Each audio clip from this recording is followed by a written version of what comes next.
11 වන ගාථා රත්නය. නතං මාතා පිතා කෛරා අඤ්ඤේවා පිච්ච ඥාතකා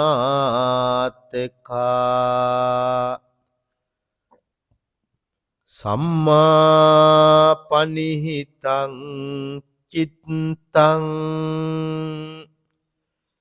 සේයසෝනං තතෝ කරේ මනාලෙස සංවර කොටගත් සිත තම මවට පියාට හෝ වෙනත් නෑයින්ට හෝ කල නොහැකි විශිෂ්ට යහපතක් සාදා දෙන්නේය.